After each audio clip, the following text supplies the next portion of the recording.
Développer le succès à partir des échecs. Le découragement et l'échec sont deux des tremplins les plus sûrs vers le succès. Les actes sont plus éloquents que les mots et un sourire dit « Je t'aime bien. Tu me rends heureux. Je suis heureux de te voir. » Ce n'est pas ce que vous avez ou qui vous êtes ou ce que vous faites qui vous rend heureux ou malheureux. C'est ce que vous en pensez.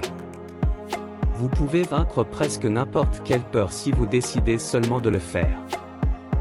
Rappelez-vous que la peur n'existe nulle part sauf dans l'esprit.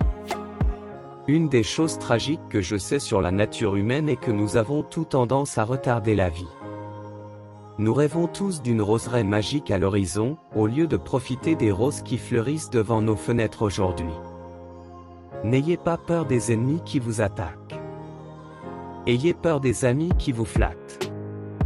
Quoi qu'il arrive, soyez toujours vous-même. Parlez à quelqu'un de lui-même et il vous écoutera pendant des heures. Quand nous détestons nos ennemis, nous leur donnons un pouvoir sur nous, pouvoir sur notre sommeil, nos appétits, notre tension artérielle, notre santé et notre bonheur. Vous pouvez vous faire plus d'amis en 2 mois en vous intéressant à d'autres personnes que vous ne pouvez en 2 ans en essayant de susciter l'intérêt d'autres personnes par vous. Un homme convaincu contre sa volonté est toujours du même avis. L'une des raisons pour lesquelles les oiseaux et les chevaux ne sont pas mécontents est qu'ils n'essaient pas d'impressionner d'autres oiseaux et chevaux.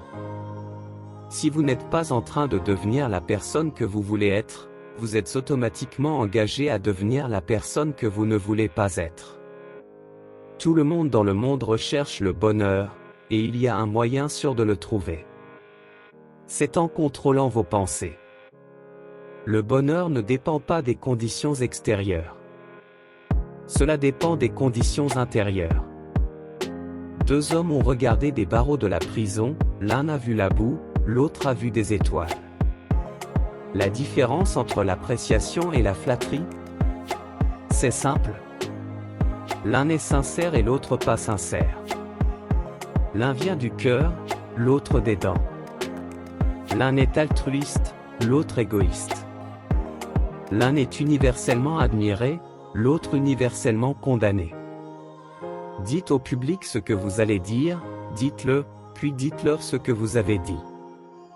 Ce n'est pas ce que vous avez, ni qui vous êtes, ni où vous êtes, ni ce que vous faites qui vous rend heureux ou malheureux. C'est ce à quoi vous pensez. Les noms sont le son le plus doux et le plus important dans toutes les langues.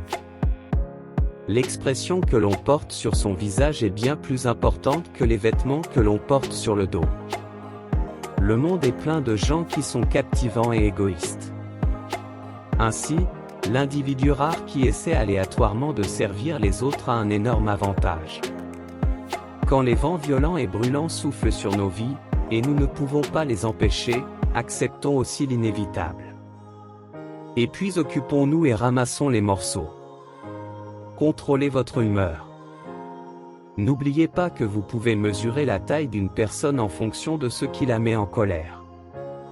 Si vous me dites comment vous ressentez votre sentiment d'importance, je vous dirai ce que vous êtes. Les idées que je défends ne sont pas les miennes. Je les ai empruntées à Socrate. Je les ai balayées de Chesterfield. Je les ai volées à Jésus. Et je les ai mises dans un livre. Si vous n'aimez pas leurs règles, à qui utilisation? Même Dieu ne propose pas de juger un homme jusqu'à ses derniers jours, pourquoi vous et moi? J'en suis venu à la conclusion qu'il n'y a qu'un seul moyen sous les cieux élevés de tirer le meilleur parti d'un argument, et c'est de l'éviter. Évitez-le car vous éviteriez les serpents à sonnette et les tremblements de terre.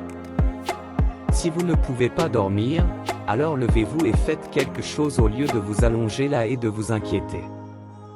C'est l'inquiétude qui vous attrape, pas la perte de sommeil. Vous ne pouvez pas gagner une dispute.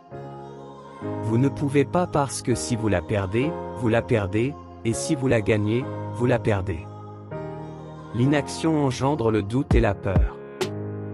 L'action engendre la confiance et le courage. Si vous voulez vaincre la peur, ne restez pas à la maison et n'y pensez pas, sortez et soyez occupés. La meilleure façon de se préparer pour demain est de se concentrer avec toute votre intelligence, tout votre enthousiasme, à faire le travail d'aujourd'hui superbement aujourd'hui. C'est la seule façon possible de préparer l'avenir.